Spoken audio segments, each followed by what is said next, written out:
안녕하세요. 대한민국을 바꾼 법의 탄생, 법탄, 법판장 박세함입니다. 시대를 움직인 입법의 발자취, 그리고 그 법을 만들기 위해서 땀을 흘린 생생한 국회 현장을 전해드립니다. 자, 그리고 오늘 함께할 청토기들을 소개하겠습니다. 안녕하세요. 안녕하세요. 소문 듣고 찾아왔습니다. 국민 법탄지기가 되고 싶은 국민호입니다. 네, 오늘은 친구도 같이 데려왔습니다. 김하일입니다. 반갑습니다. 여기에 또 빠질 수 없는 분이 한 분 계시죠? 오늘도 지혜를 나눠주실 법의 탄생 멘토. 언제나 든든한 우리의 스승님 현창윤 변호사님을 소개합니다. 변호사님 어서 오세요. 안녕하세요. 안녕하세요. 안녕하세요. 현창윤 변호사입니다.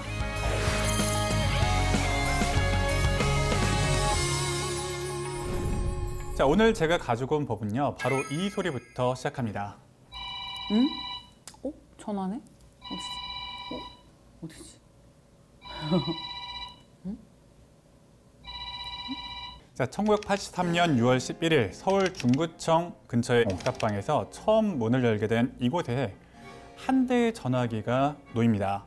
그렇게 운영을 시작한 첫 해, 단 한 대의 전화기로 무려 4,000건에 가까운 상담 전화를 받았다고 하는데요. 자, 과연 어떤 전화였을까요? 근데 1년에 4,000건이면 하루에 10번 넘게 전화가 왔다는 건데 좀 인기 있는 회사였던 건가요? 하루에 10건이 인기 있다고 느껴지세요? 지금 기준으로 하면은 아마 10번밖에 전화가 안 와? 라고 했겠지만 그 당시 기준으로 보면 하루 10건이면 정말 전화가 많이 온 겁니다. 왜냐하면 1980년대 초반에는 전화가 그렇게 많지 않았고요. 공중전화가 처음 등장한 게 1983년입니다.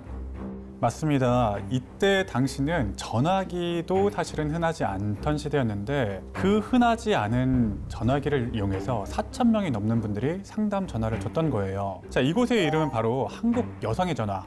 들어보셨는지 모르겠는데 매 맞고 사는 아내들을 위해서 전화 상담하는 곳이 생겼다라고 알려지니까 전화가 그야말로 정말 미친 듯이 왔던 겁니다. 자, 오늘의 주제는 침묵 속에 가려졌던 범죄. 가정폭력을 세상에 드러내고 가정의 안전과 존엄을 지켜낸 가정폭력처벌법과 피해자 보호법입니다. 자, 가정폭력이 부부간 폭력도 있지만 부모가 아이를 혹은 자녀가 부모를 폭행하는 사건도 있어요. 자, 이런 모든 사건들을 포함하는데요. 오늘은 부부간 폭력에 대한 처벌, 피해자 보호에 대해서 이야기를 나눠볼까 합니다. 지금은 부부가 이혼한다라고 하면 사유가 굉장히 다양하죠. 1위는 성격 차이인데 이외에 기타 등등이 정말 많습니다. 근데 1980년대에만 해도 이혼 사유 1위가 남편이 배우자를 폭력으로 대하는 경우, 그러니까 남편의 폭력이었습니다. 가정폭력에 대해서 국가에서 조치를 하는 움직임은 언제부터 처음 시작됐어요? 1989년에 모자복지법이 처음 제정이 됩니다. 그런데 이 모자복지법에는 배우자의 물리적, 정신적 학대로 인해서 아동의 건강 양육 또는 모의 건강에 지장을 초래할 우려가 있는 경우에 모자복지시설에 보호할 수 있는 조항이 생겼던 거예요. 근데 사실 이걸 봤을 때 아이를 위한 정책이라고 봐야 되겠죠. 여성이 당하는 폭력을 막아주는 보호를 위한 그런 접근은 아니었던 거예요. 당시에도 이때 시대상을 좀 봐야 되는데 법원조차도 남성 중심적으로 법률 해석을 하던 시대였어요.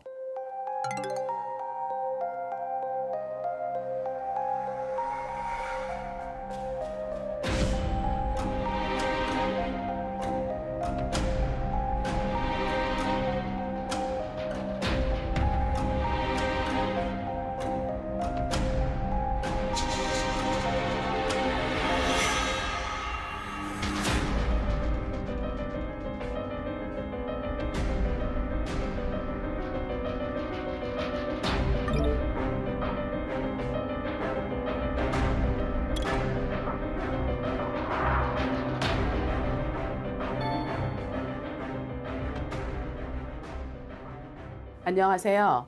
20대, 21대 국회의원을 지냈고 지금은 한국여성의 전화에서 상담회원으로 활동하고 있습니다. 정춘숙입니다. 반갑습니다.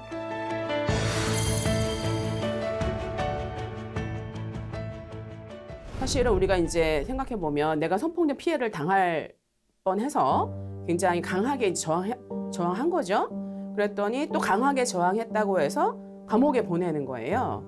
그래서 사실 사람들은 어쩌란 말이냐 그러면 예를 들면 성폭력 사건이 발생했을 때 사실은 강하게 저항하지 않으면 너 왜 강하게 저항하지 않았어? 이렇게 얘기하고 반대로 뭐 아주 정말 혀를 깨물 정도로 아주 세게 저항을 하면 너 왜 그렇게 세게 저항해서 앞길이 구말리 같은 청년의 길을 막냐? 이런 식으로 여성들을 어떤 식으로도 할 수 없게 만드는 그런 식의 사회 분위기, 그런 재판의 결과 이런 것들 때문에 여성들이 굉장히 많이 분노했죠. 네. 앞날이 창창한 여성에게 성폭력을 가하려고 한 것에 대해서는 말이 없어요? 네. 정말. 지금의 관점에서는 이런 뭐 범죄자의 앞날을 피해자가 생각을 해줘야 되냐 이렇게 접근할 텐데 네. 지금의 관점하고는 상당히 많이 달랐죠. 당시에 아무리 시대상이 그랬지만 많은 이들의 공분을 샀습니다. 그래서 영화가 나왔어요. 영화 제목이 단지 그대가 여자라는 이유만으로. 한국 가정법률상담소 통계를 보면요. 1990년대에는 가정폭력을 이유로 하는 이혼 상담이 전체 상담의 반 이상을 차지할 정도로 급증을 했어요. 가정폭력 자체가 늘었다기보다는 남편의 폭력을 무조건 참고 견디다 못해 이혼을 통해서라도 대응을 하겠다라고 하는 여성들이 늘어났다고 보는 게 맞습니다. 이는 당시에 가정폭력으로 발생했던 사건들의 영향이 컸는데요. 법탄 사건반장님. 네, 자 오늘은 제가 어느 때보다도 많은 사건을 들고 왔습니다. 영상으로 확인해 보시죠.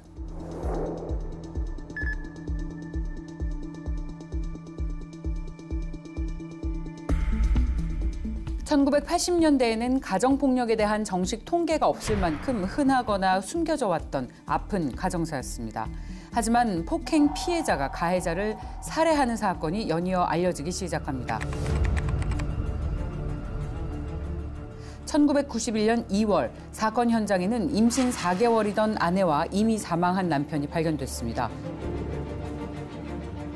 당시 아내는 자궁이 파열돼 있었고 뱃속 아기는 숨을 쉬지 않았습니다. 결혼 후 계속된 폭행에 사건 당일도 심한 폭행을 당하던 아내가 참지 못하고 남편을 목 졸라 살해한 거였습니다. 아내는 남편 살해 혐의로 구속됐습니다. 1994년 평촌 남편 살해 사건이 세상에 알려지는데요. 40대 주부가 술에 취해 집안 가구를 망치로 부수는 남편을 흉기로 찌른 사건.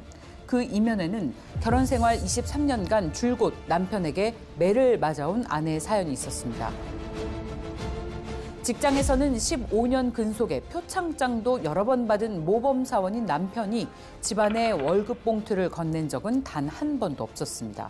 아내는 하루 두세 군데 파출부를 나가 3남매를 키우며 살림을 꾸려왔습니다. 사건 후 자녀들은 아버지가 어머니를 때릴 땐 특별한 이유가 없었다고 진술했습니다. 더욱 경악스러운 건 부부의 장남은 아주 어릴 때부터 어머니가 아버지에게 맞는 것을 보고 자라서 3남매 모두 커서도 아버지를 말릴 생각을 갖지 못했다고 합니다. 정말 이해가 안 되는 사건들이죠. 이거 1990년대 초반에 일어났던, 저희는 초등학생 때 일어났던 일들인데 이 사건에 대해서 알아보다가 제가 진짜 경악했던 게 이 시대에 부부 상담 전화에서 남편에게 구타를 당한다는 사례가 무려 30%가 넘었습니다. 10명 중 3명은 남편에게 폭행을 당했다라고 말할 수 있겠죠. 그만큼 흔했었다는 얘기로 받아들였어요. 1980년과는 달리 국회에서의 움직임도 있었을 것 같은데요. 국회에서 가정폭력 방지를 처음 언급한 법률안은 1995년도에 발의가 됐습니다. 1995년 당시에 인권 문제에 대해서 국제기구나 NGO에서 활발하게 언급을 하고 있었습니다.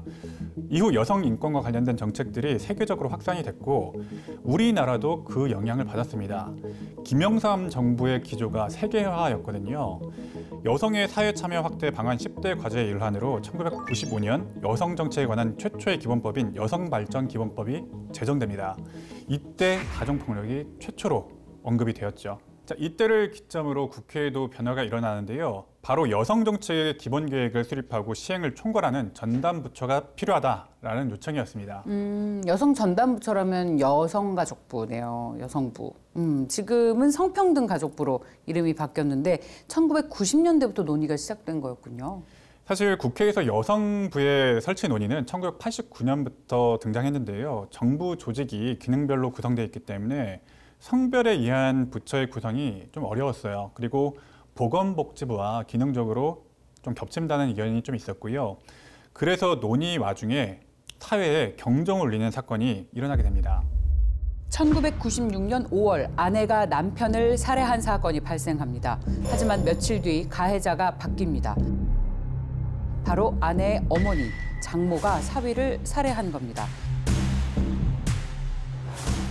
언론에 대대적으로 보도가 됐는데 당시 국가의 직무유기로 발생한 사건이라는 말이 따라붙었습니다.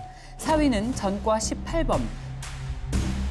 가정폭력을 이기다 못한 딸이 경찰에 신고해 3번이나 출동했지만 국가가 가정에 개입할 수 없다며 마땅한 조치가 없었고 결국 남편에게 매를 맞으며 사는 딸의 기구한 삶을 보다 못해 사위를 살해한 겁니다. 눈앞에서 누군가가 맡고 있다. 심지어 내 딸이다. 그러면 뭐 사위든 누구든 가차없죠. 엄마 입장에서는. 당시에 굉장히 좀 유명했던 사건이었습니다. 사연 자체가 굉장히 좀 기구하죠. 딸이 맞는 것을 참다 못한 장모, 그리고 그 어머니를 위해서 대신 자백했던 딸. 자, 이 사건이 기폭제가 되어서 범국민운동본부에서는 입법 청원이 이루어졌고 국회에서는 법안 발의가 각 당에서 이루어지게 됩니다.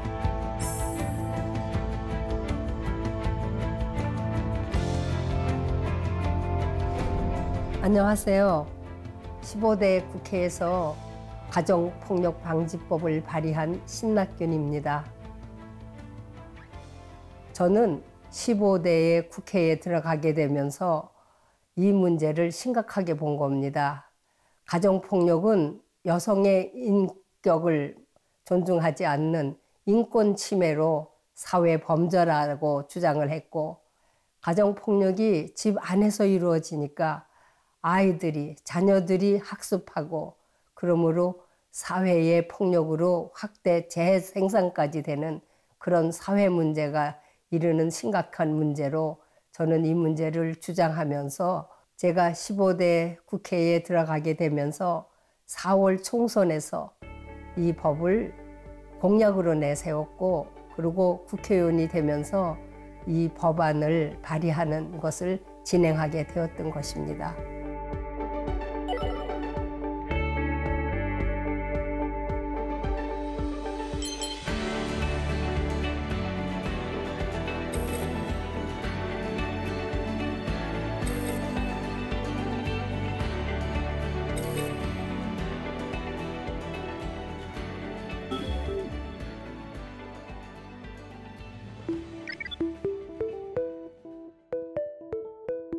지난 9월 30일부터 10월 19일까지 20일간 실시한 1996년도 행정위원회 국정감사 결과 보고서 채택의 건으로 정무장관실 소관에 대하여 성폭력 및 가정폭력에 대한 종합대책을 강구할 것 등 총 32건을 시정처리 요구사항으로 선정하였습니다.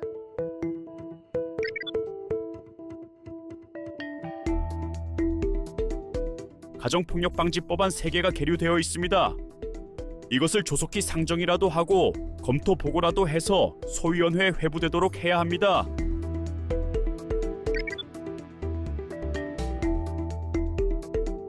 가정폭력방지법 제정에 관한 7개 법안과 청원을 일괄 상정합니다. 법안은 그 취지는 같으나 구체적인 내용에 있어 각 법안에 다소 차이가 있습니다. 법안심사소위원회에 회부하여 심도 깊게 심사해야 합니다. 그럼 7건의 법안과 청원을 법안심사 제1 소위원회 회부해서 신속히 조율해 법안을 만들도록 하겠습니다.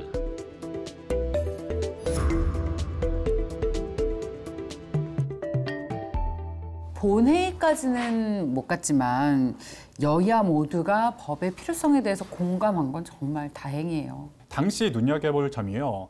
15대 총선에서 여성 당선자는 전체 당선자의 단 3%밖에 되지 않았습니다.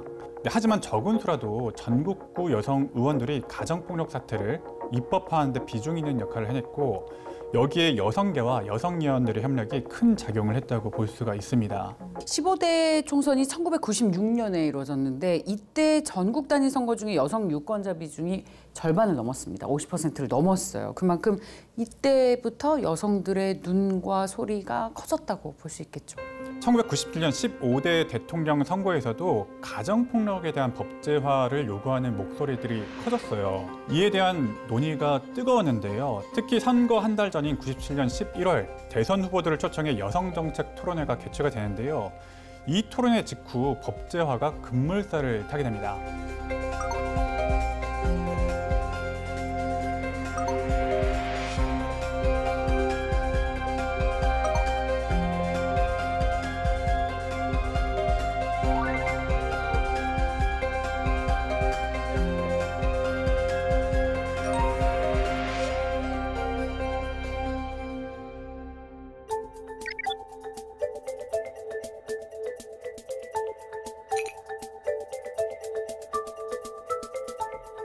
가정폭력 방지와 관련한 각 교섭단체안은 당 소위에서는 모두 7회에 걸쳐 회의를 열어 진지한 분위기 속에서 각 교섭단체안과 여성특별위원회안을 검토하는 과정에서 법원행정처, 법무부, 대한변호사협회, 여성단체 등 관계기관의 의견을 듣기도 하였으며 가정폭력 방지에 관한 각국의 입법례 등을 수집하여 검토하기도 하였습니다.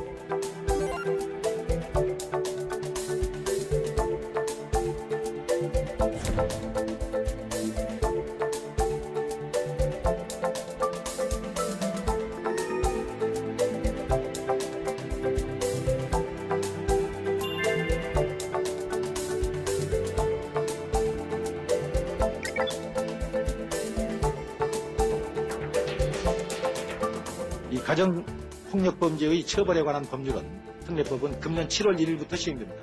지금 대법원에서는 가정보호사건 처리 절차에 관해서 가정보호심판 규칙을 제정하고 있습니다. 만들고 있습니다. 법무부에서는 검찰 사건사무규칙과 사법경찰관리 직무규칙 중에 이 가정폭력에 관계되는 주요한 부분을 개정하고 있습니다. 금년 6월 중순까지 마칠 계획입니다. 따라서 7월 1일 시행에는 지장이 없을 것입니다. 법안이 드디어 제정됐습니다. 어떤 내용이 들어가 있어요? 드디어 가정보호사건 제도가 도입이 됐고요. 경찰의 현장 출동과 응급 조치가 가능해졌습니다. 피해자를 가정폭력과 관련돼서 상담소나 보호시설로 인도할 수 있는 법적인 근거도 마련이 됐고요. 가해자 교정 프로그램도 받을 수 있게 되었죠.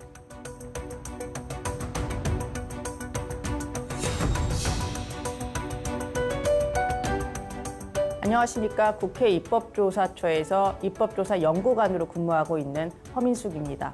가정폭력이라는 것이 가족 구성원 간에 발생하는 범죄라는 것에 초점을 두었습니다. 그래서 일반 형법이나 형사소송법이 아니라 특별한 규칙을 둔 가정폭력 처벌법 특례법을 마련하는 것이죠.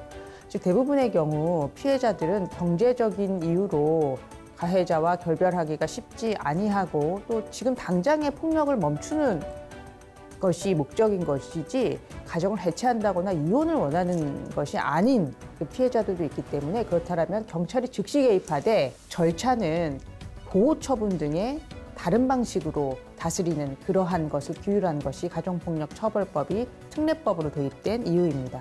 가정폭력 처벌법이 특례법으로 도입이 되면서 여기에 국가가 신속하게 개입하겠다, 피해자를 보호하겠다, 가해자에게 일정 정도 규제를 하겠다라는 의지가 담겨져 있는 매우 역사적이고 중요한 어떤 입법이었다라고 판단할 수 있겠습니다.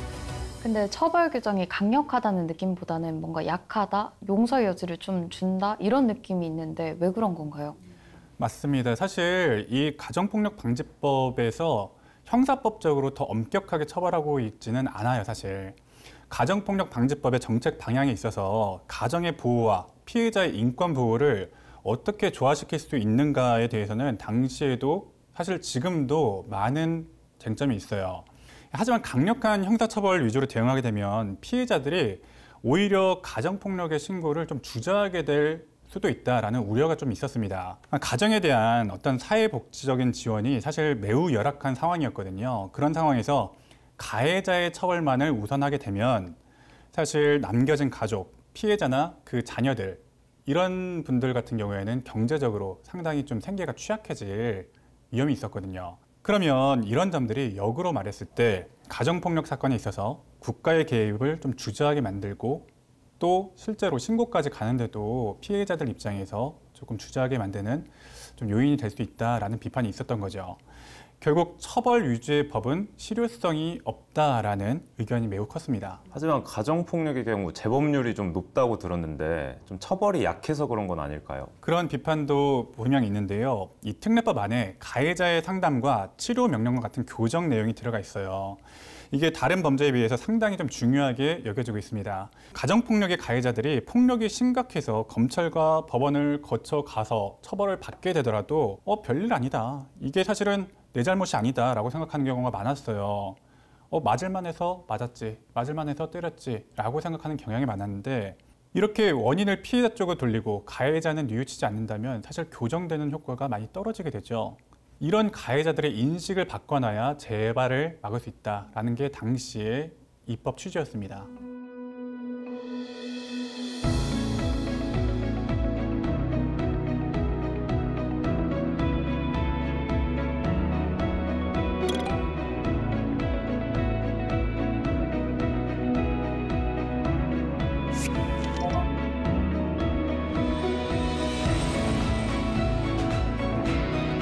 수차례의 가정폭력 처벌법 중에서 우리가 주목할 만한 그러한 개정들이 있었습니다. 특히 2002년도에 목적조항 개정이 있었는데요.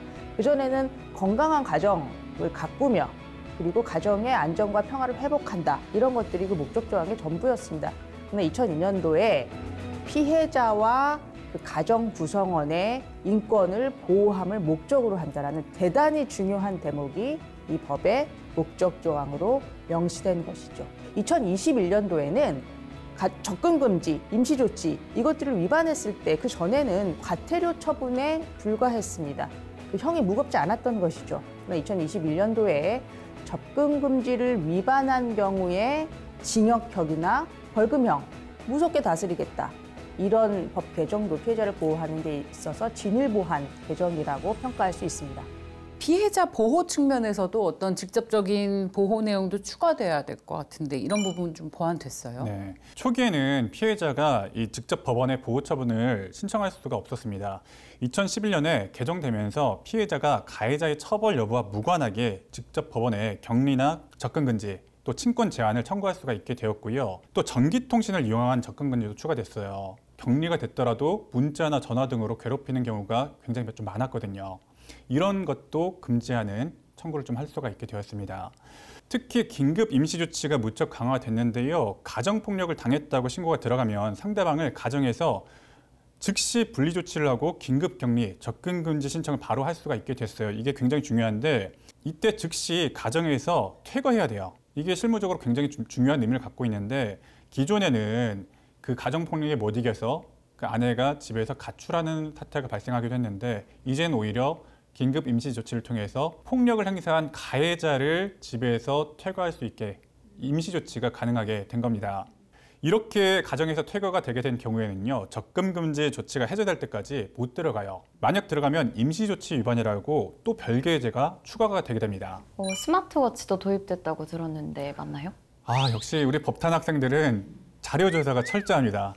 그 스마트워치 실제로 보신 분 없으시죠? 실제로 이제 시계예요. 시계인데 버튼을 누르면 바로 112 신고가 돼요. 사실 요즘 같은 때 이제 핸드폰이 뭐 있는데 112 신고를 하는데 핸드폰을 하면 되지 않냐라고 생각할 수 있는데 가정폭력의 피해자들은 갑작스럽게 이렇게 폭력을 당하면서 그런 결을도 없게 되는 경우가 많습니다. 그런 경우에 이 스마트워치를 통해서 112 신고가 들어가게 되면 긴급하게 이제 출동을 해줄 수가 있게 되니까 이게 보호의 범위나 어떤 긴급성에서 훨씬 더 두터운 보호를 받을 수 있게 된 거죠.